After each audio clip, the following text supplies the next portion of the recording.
தாத்தா நேரம் ஆயிட்டு விறுவிறு நடந்து வாங்க. பியூட்டி கொஞ்சம் நில்ல. என்ன தாத்தா நேரம் ஆயிட்டு பஞ்சாயத்துக்கு போகணும். பியூட்டி, என் நண்பன் முருகேசன் இருக்கான்ல, அவனுக்கு பஞ்சாயத்துனா ரொம்ப பிடிக்கும். பஞ்சாயத்துல தானே சண்டை எல்லாம் நடக்கும். அதனால அவனை போய் நான் கூட்டிட்டு வந்துடட்டா? நீ போய்கிட்டு இரு, நான் போய் அவனை கூட்டிட்டு பின்னாடியே வாரேன். சரி தாத்தா, நேரம் ஆகுது, நான் போறேன், நீங்க போயிட்டு வாங்க. ஆட்டும் பியூட்டி, நீ பஞ்சாயத்துக்கு போ, மாமா பின்னாடியே வாரேன். என்ன முடியெல்லாம் நிறைச்சி வெள்ளையா இருக்கு, 2 வருஷத்துல செத்துருவாரு போல. இவரை மாமான்னு கூப்பிடணுமா? ஏல இன்னைக்கு என்ன பஞ்சாயத்து, விவரத்தை சொல்லு. தலைவரே, இந்த ராதாக்கா இருக்காங்கல்ல, அவங்க வீட்டு பஞ்சாயத்து. சரி சரி, எல்லாரையும் வர சொல்லிட்டியா? ஆமாம் தலைவரே, நானே வீடு வீடா போய் எல்லா வீட்லேயும் சொல்லிட்டு வந்துட்டேன். என்னத்துக்குள்ள வீடு வீடா போய் அலைஞ்சிக்கிட்டு இருக்க? ஃபோன் என்னத்துக்கு பூஜை பண்ணவா வச்சிருக்க? ஃபோன் அடிச்சு சொல்ல வேண்டியதானே? தலைவரே, நம்ம ஊர் பொம்பளைங்களை பற்றி உங்களுக்கு தெரியாதா? நேரில் போய் கூப்பிட்டாலே வரமாட்டாளுங்க, 1008 கேள்வி கேட்பாளுங்க. இதில் நான் ஃபோன் பண்ணி கூப்பிட்டேன்னா அவ்வளோதான். இவங்களெல்லாம் நல்லா கல்யாண வீட்டுக்கு கூப்பிடுற மாதிரி வெத்தலை பாக்கு வச்சு அழைச்சாத்தான் வருவாங்க. ஆமாம் ஆமாம், நீ சொல்கிறது கரெக்டு தான். தலைவரே, இன்னும் 1 மணி நேரம் இருக்குல்ல பஞ்சாயத்து ஆரம்பிக்க. நான் வேணா வீட்டுக்கு போய் கொஞ்ச நேரம் டிவி பார்த்துட்டு வரட்டா? என்னது, வீட்டுக்கு போய் டிவி பார்க்க போறியா? வேலைக்குன்னு கிளம்பி ஆபீஸுக்கு வந்துட்டா அதுக்கப்புறம் இடையில வீட்டுக்கு போறேங்கிற சோழியே இருக்கக்கூடாது. சாப்பாடே உனக்கு ஐயோ பாவமேனு தான் மத்தியானம் வீட்டில் சாப்பிட விட்டுருக்கேன். நாளையிலேருந்து ஒழுங்க மரியாதையே ஒரு டிஃபன் பாக்ஸில் சோத்தை போட்டு அடைச்சி கொண்டு வந்துரு. இனிமேல் நீ வீட்டுக்கே போகக்கூடாது. என்ன தலைவரே, டிஃபன் பாக்ஸில் சாப்பாடு கொண்டு வரணுமா? பக்கத்து தெருவில் தானே இருக்கு வீடு. போய் சாப்பிட்டு வர 1/2 மணி நேரம் தான் ஆகுது. அதுவும் 20 நிமிஷத்துலேயே ஃபோன் அடிக்க ஆரம்பிச்சிடுறீரு, சாப்பிட்டியான்னு. அப்புறம் எதுக்கு நான் டிஃபன் பாக்ஸில் கொண்டு வரணும்? நான் வீட்டில் போய் சாப்பிட்டே வரேன். உன் சோத்து கதையெல்லாம் பிறகு பேசுவோம், சரியா? இப்போ ஒரு முக்கியமான விஷயம் பேசணும். இன்னைக்கு பஞ்சாயத்து நடக்கும்போது எவனும் வந்து முறுக்கு விற்க வந்தேன், சம்சா விற்க வந்தேன்னு ஊடையில் வந்து கலாட்டா பண்ணக்கூடாது. எவனாவது கலாட்டா பண்ணான்னா அவ்வளோதான், உன்னைய தொலைச்சிருவேன். இதெல்லாம் நீ தான் பொறுப்பை பார்த்துக்கிடணும். என்ன தலைவரை இப்படி சொல்லிட்டீரு? ஒரு சினிமாவுக்கு போகிறோம், ஒரு பொருட்காட்சிக்கு போகிறோம், சுற்றி 4-5 கடை இருந்தால் தானே மக்களுக்கு கண்ணுக்கு குளிர்ச்சியாக இருக்கும், மக்களுக்கும் நல்ல ஃபன்னாக இருக்கும். இங்கனுக்குள்ளே எந்த கடையுமே இல்லையே. நம்மளாவது ஒரு 4 கடையை பிடிச்சி வாடகைக்கு வைப்போமான்னு நான் பார்த்துக்கிட்டு இருக்கேன். நீர் என்னடானா சம்சா விற்கக்கூடாது, முறுக்கு விற்கக்கூடாதுங்கிரு. மக்கள் மேலே உங்களுக்கு ஒரு பாசமே இல்லை தலைவரே. ஏல, ஒரு பொருட்காட்சியும் ஏன் பஞ்சாயத்து ஒன்னால விட்டா நீயே ஆளை கூட்டிகிட்டு வந்து கடையை போட்டுருவ போல ஊரு பூரம். ஏதாட்டு ஒன்று நடக்கட்டும். எவனாவது உள்ள வந்து சம்சா விற்க சீடை விற்கன்னு வந்தான்னு வச்சுக்கோயேன், உன் வேலை இன்னைக்கு காலி, அவ்வளோதான். சரி தலைவரே, யாரையும் கூட்டு வரல, நீரே பஞ்சாயத்தை தனியாக நடத்திக்கோரும். ஒரு மக்களுக்கு என்ஜாய்மெண்ட்டே இல்லாமல் ஒரு தலைவர் ஏன் இப்படி இருக்காருன்னு தெரியல. மக்கள் மேலே கொஞ்சம் கூட அக்கறையே கிடையாது இவருக்கு. சரி, உங்கள் இஷ்டத்துக்கு நடத்துங்க, நான் யாரும் வராமல் பார்த்துக்கிடுறேன். வர வர உனக்கு கொழுப்பு ரொம்ப அதிகமாயிட்டுல ஆரஞ்சு மண்டையா. உன் சம்பளத்தில் கையை வச்சாதான் சரிப்பட்டு வருவேன்னு நினைக்க. சரி போ, பஞ்சாயத்து ஆபீஸில் ஒரு கணக்கு பார்க்க வேண்டி இருக்கு. அதான் இன்னும் 1 மணி நேரம் டைம் இருக்குல்ல, போய் கணக்கு பார்த்துட்டு வருவோம். எல்லாரும் வந்தாச்சாம்மா, பஞ்சாயத்தை ஆரம்பிக்கிட்டா? ஏட்டி நெட்டச்சி, இங்க பாரு, நம்ம எல்லாரும் சேர்ந்து ஒரு செல்ஃபி எடுத்துக்கிடுவோமா? ஆட்டு மாலாக்கா, செல்ஃபி எடுத்து ஸ்டேட்டஸ் போடுங்க. பஞ்சாயத்தில் உட்காந்துருக்கோன்னு ராமு பார்த்துட்டு லைக் போடுவாரு, கமெண்ட் போடுவாரு. மாலாக்கா பாத்தீங்களா, என்னை விட்டுட்டு நீங்க மட்டும் செல்ஃபி எடுக்கீங்கல்ல, நானும் வரேன் மாலாக்கா. வாட்டி, உனக்கு இல்லாத போட்டோவா? நல்லா உள்ளவா, தள்ளி உட்காந்துட்டியா? இப்போ பாரு, நம்ம ஒரு செல்ஃபி எடுத்து ஸ்டேட்டஸ் போடுவோம். ஐ இளிச்சக்கா, நீங்களும் ஃப்ரேமுக்குள்ள வந்துட்டீங்களா? வாங்க வாங்க. லட்சுமி அக்கா, நீங்களும் வாங்க, நம்ம எல்லாரும் சேர்ந்து நல்ல ஒரு செல்ஃபி எடுப்போம். ஆட்டுண்டி, நானும் வரேன். நல்ல போட்டோவை எடு, நல்ல என் சேலை என் கொண்டெல்லாம் போட்டோலாம் நல்லா தெரியணும். எங்க வீட்டுக்காருக்கு அனுப்பி விடுனே. ஏமா, இங்க என்ன நடக்கு? எல்லாரும் பஞ்சாயத்துக்கு வந்திருக்கீங்களா, பிக்னிக் வந்திருக்கீங்களா?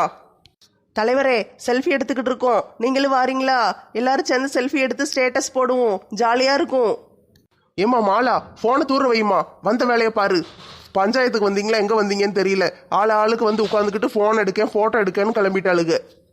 தலைவரே இருங்க தலைவரே, ஒரே ஒரு லாஸ்ட் போட்டோ எடுத்துக்கிறேன், இருங்க. ஆரஞ்சு மண்டையா, என்னால் முடியல. இந்த பொம்பளைங்க இன்னைக்கு இப்போவுமே ஆரம்பிச்சிட்டாளுகளே. நான் எப்படி பஞ்சாயத்தை நடத்தி முடிக்க போறேன்னே தெரியலையே. தலைவரே, கவலைப்படாதீங்க. இப்படி ஏதாட்டும் ஒன்று ஏட்டிக்கு பூட்டி நடக்கும்னு தெரிஞ்சுதான் நான் முதலையே ஆம்புலன்ஸுக்கு ஃபோன் பண்ணிட்டேன். ஆம்புலன்ஸ் அப்போதே வந்துட்டு பின்னால் நிற்க வச்சிருக்கேன். நீங்கள் கவலைப்படாமல் பஞ்சாயத்தை நடத்துங்க.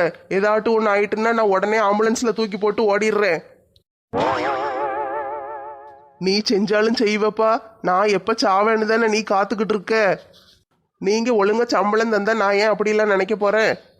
சரி, சீக்கிரமா இந்த ஆரஞ்சு மண்டையனை வேலையை விட்டு தூக்கிட வேண்டியதுதான். அந்த இடத்துக்கு வேற ஒரு நல்ல ஆளா போடணும். பேசாம அந்த சில்பா பிள்ளைய கேட்டு பாப்போமா? அந்த பிள்ளை நல்ல கவர்மெண்ட் வேலை கிடைச்சி போயிட்டாலே, வரமாட்டாளே. சரி, நல்ல சம்பளம் தரேன்னு சொல்லி ஏமாத்தி பிறக்கி கேட்டு பார்ப்போம், வருவா. தலைவரே, என்ன ஏதோ திட்டம் போடுற மாதிரி தெரியுது? நான் என்னப்பா திட்டம் போட போறேன்? இந்த பஞ்சாயத்தை எப்படி நடத்தன்னு தான் யோசிச்சுக்கிட்டு இருக்கேன். சரி, பஞ்சாயத்தை கூட்டினது அந்த ராதா புருஷன் காட்டுப்பூச்சி தானே. அவன் இன்னும் ஏரியா பக்கம் வரவே இல்லை. அவன் இல்லாம எப்படி இல்லை பஞ்சாயத்தை நடத்த? நீ என்னல வேலை பார்க்க? போய் அவனை போய் தேடி கூட்டுவா போ. எனக்கு இது ஒரு வேலையா? பஞ்சாயத்தை கூட்டினவன் ஒழுங்கா வந்து சேர வேண்டியது தானே. இப்ப நான் வேற அவனை தேடி அலையணுமாக்கும். போல வெட்டிய பேசிக்கிட்டு நிக்காம போய் அவனை கூட்டிட்டு வா போ. ராதாக்கா, உங்க வீட்டுக்காரர் எங்க இருக்காரு? வீட்டுல இருக்காரா, வெளியே எங்கேயும் போயிட்டாரா? அந்த பிச்சைக்கார பையன் இருக்கானோ செத்துட்டானோ, நீ போய் தேடிக்கோ, என்கிட்ட வந்து கேட்காத. என்ன கெட்டின புருஷனை இப்படி எல்லாம் சொல்றீங்க? சரி தலைவரே, நான் போய் அவரை தேடி பிடிச்சி கூட்டு வாரேன். ஆளையும் மண்டையும் பாரு. தலையில கலர் அடிச்சா மட்டும் போதுமா? தலைவருக்கு ஒரு மதிப்பு மரியாதை கொடுக்க வேண்டாமா?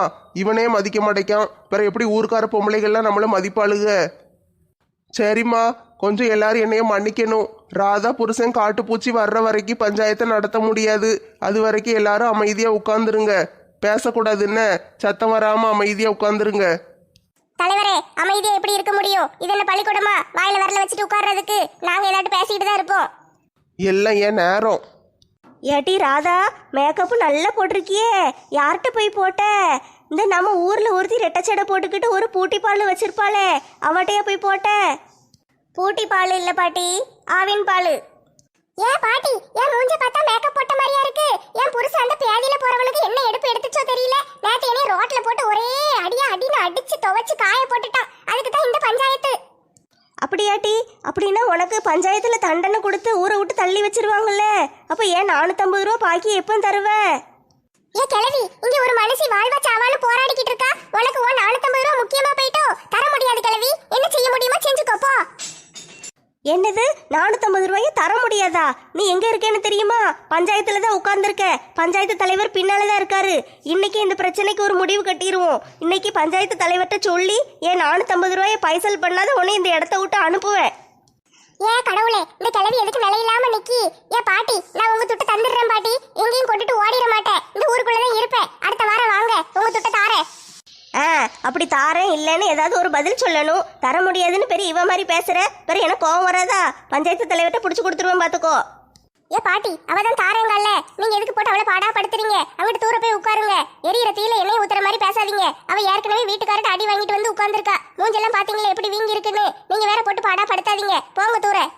கொடுத்த துட்டை திருப்பி கேட்டா இவளுகளுக்கெல்லாம் கோவம் வருது. சேலை வாங்கும் போது மட்டும் நல்ல பல்ல கட்டிக்கிட்டு வாங்குவாளுங்க. துட்டை திருப்பி கேட்டா கோவப்படுவாளுங்க. தகிட ததுமி தந்தானா, இதய ஒளியில் ரதியில் எனது தில்லானா. தகிடதோம் தகிடதோம் தகிடதோம் தகிடதோம். தகிட ததுமி தந்தானா. டே, கீழே கீழே உளுந்து தொலைச்சிடாதடா, பாட்டில் உடஞ்சிட போகுது. ஏண்டா வரி குதிரை, ஒரு மனுஷன் நானு கிணத்து மேல நின்று ஆட முடியாம ஆடிக்கிட்டு இருக்கேன். உனக்கு என்ன பாட்டில் உடஞ்சிருமேன்னு கவலைப்படுத? நீ இருந்தா என்ன செத்தா என்ன, எனக்கு என்ன கவலை? எனக்கு அந்த பாட்டில் தான் முக்கியம். நீ பாட்டில் என்கிட்ட கொடுத்துட்டு அதுக்கப்புறம் விழுந்து சாவு. டேய், பாட்டில் கிடைக்காம அலைஞ்சிக்கிட்டு இருக்கேன்டா, கொடுத்துருடா, கீழே போட்டு உடச்சிடாதடா, கொடுத்துரு. ஏண்டா, நான் அழுதுகிட்டு இருக்கேன்னு கொஞ்சம் கூட உனக்கு கவலையே இல்லையாடா? பாட்டில் தான் முக்கியமா உனக்கு? இந்த பாட்டில் எனக்கு எதுக்கு? நான் தூக்கி போட்டு உடைக்க போறேன். உடைக்காத, நீ விழுந்து சாவ தானே போற, என்கிட்ட கொடுத்துட்டு சாவு. அடப்பாவி, நீ நல்லா இருப்பியா? எதுக்குடா இப்படி பண்ண? டேய், உனக்கு என்னதான்டா பிரச்சனை? சொல்லி தொலைடா. போச்சே 1 லட்சம் போச்சே, நான் என்ன செய்வேன்? என்னையா 1 லட்சம் போச்சு? என்ன நடந்துச்சு? ஒழுங்கா சொல்லு, அழுது தொலைக்காத. பிளா பிளா பிளா பிளா பிளா பிளா பிளா பிளா பிளா பிளா. இதானே நடந்துச்சு? ஓ, இவ்வளவு விஷயம் நடந்திருக்கா? கொண்டாட்டிங்கன்னா அப்படித்தான் இருப்பாளுங்க. நம்ம தான் அவளுகளை கண்டிச்சு வைக்கணும். ஒரு காலையில 4 அடி, மத்தியானம் 4 மிதி, சாயந்தரம் 4 குத்து, இதெல்லாம் பண்ணணும்னு வச்சுக்கோயேன். ஒழுங்கா நம்ம சொல் பேச்சை கேட்டுட்டு வீட்டுல அடங்கி ஒடுங்கி கிடப்பாளுங்க. அப்படியான இப்படி எல்லாம் பண்ணணுமோ? நீங்க என்ன சொல்றீங்க? ஒன்னும் எனக்கு புரியலையே. என் கூட சேர்ந்துட்டேல, உனக்கு நல்லா எல்லாம் சொல்லித்தாரேன் என்ன? சரிண்ணே, எனக்கு எல்லாம் சொல்லித்தாங்கண்ணே. உங்க பேர் என்னதுண்ணே? என் பேரு மணி, பாட்டில் மணி. உன் பேர் என்னது? என்ன, என் பேரு காட்டுப்பூச்சி. சரி பூச்சி, இனிமே நீயும் நானும் ஃப்ரெண்ட்ஸ் என்ன? யோ காட்டுப்பூச்சி, அங்க ஒரு ஊரே பஞ்சாயத்துல உனக்காக காத்துட்டு கிடக்கு. நீர் இங்க உட்காந்து என்ன பண்ணிக்கிட்டு இருக்கீரு? கிளம்பி வாருமையா. தம்பி, நீ யாருப்பா? நல்ல முடியல கலர் கலரா பெயிண்ட் அடிச்சுட்டு வந்திருக்கியே, எங்க செட்டில் சேர வந்திருக்கியோ? யோ காட்டுப்பூச்சி, வர போறீரா இல்லையா? அங்க தலைவர், உங்க பொண்டாட்டி, அங்க ஊர்ல உள்ளவங்க எல்லாரும் அங்க காத்து கிடக்காங்க. பஞ்சாயத்து நடந்துகிட்டு இருக்கு, வாரும். தம்பி, என் பொண்டாட்டியை பத்தி மட்டும் பேசாத தம்பி. நான் வாரேன் என்ன, நீ போ, நான் பின்னாடியே வாரேன். யோ, உன்னைய கையோட கூட்டு வர சொல்லியிருக்காங்க, சீக்கிரம் வா. நண்பா, நீயும் என் கூட வாரியா? பஞ்சாயத்துக்கு போவோம், நல்ல ஜாலியா இருக்கும். பஞ்சாயத்துக்கா? நானும் வரவா? உனக்கு என் மேல எவ்வளவு பாசண்டா. சரி, நானும் பஞ்சாயத்தை பார்த்து ரொம்ப நாள் ஆயிட்டு, போகுமா? எல்லாம் என் நேரம், இவனுக்கு பின்னாடி எல்லாம் நான் அலைய வேண்டி இருக்கு. பஞ்சாயத்து இன்னும் ஆரம்பிக்கல. வழக்கமாட்ட தாத்தா, இன்னும் பஞ்சாயத்து ஆரம்பிக்கல, வந்து உட்காருங்க. நண்பா, வா, நம்ம நல்ல இடம் முடிச்சு உட்காருவோம். நண்பா, இங்கேயே நிறைய இடம் இருக்கு, இங்கேயே உட்காருவோமா? யோ கிழவா, எந்திரிச்சு தூர போறோம். எதுக்கு மடியில வந்து உட்கார்ந்துருக்கீரு? மடியா? நான் சேருன்னுல நினைச்சேன். நல்லா இருக்கே உட்கார, மெத்து மெத்துன்னு இருக்கு. எம்மா, முதுகெலும்பு உடைஞ்சிட்டே. பாதகத்தை இப்படி தூக்கி வீசிட்டாளே. இன்னொரு தடவை என் மடியில வந்து உட்கார்ந்த கொன்னு காக்காக்கி போட்டுருவேன். ஓடிடு அந்த பக்கம். யோ கிறிஸ்மஸ் தாத்தா, ஒழுங்கா இறங்கி கீழே உட்கார்றீரா இல்ல முருகேசன் தாத்தாவை தூக்கி வீசின மாதிரி உங்களையும் வீசவா? பியூட்டி, இப்படி எல்லாம் மாமா மேல கோவப்படலாமா? நான் கீழே இறங்கி உட்கார்ந்துக்கிடுறேன்னு. முருகேசன் தாத்தா, என்ன பஞ்சாயத்துல வந்து படுத்து உருண்டுகிட்டு இருக்கீரு? எந்திரிச்சு தூர போய் உட்காரும். பஞ்சாயத்துல கலாட்டா பண்ணக்கூடாது, எந்திரிச்சு போய் உட்காருங்க. ஒழுங்கா வீட்லயே கிடந்திருக்கணும். இவன் கூப்பிட்டானேன்னு வந்தேன். பட்டம்மா வீட்டுல காப்பி போட்டு வச்சிருந்தா, அந்த காப்பியை கூட குடிக்காமல்ல வந்தேன். பஞ்சாயத்துனா ஜாலியா இருக்கும்னு நினைச்சு வந்தேன். இங்க வந்தா ஆரம்பிக்கிறதுக்குள்ளேயே நம்மளுக்கு அடி உளுந்துட்டே. இன்னும் பஞ்சாயத்து ஆரம்பிக்கவே இல்லை, அதுக்குள்ள நம்மளை இந்த பாடுபடுத்துறாங்க. பஞ்சாயத்து முடியறதுக்குள்ள நான் ஒரு வழி ஆயிருவேன் போல. ஆரஞ்சு மண்டையன் வேற ஆம்புலன்ஸை நிறுத்தி வச்சிருக்கேன்னு சொன்னான். கடைசியில் அதில் ஏறித்தான் வீட்டுக்கு போக வேண்டியிருக்கும் போல.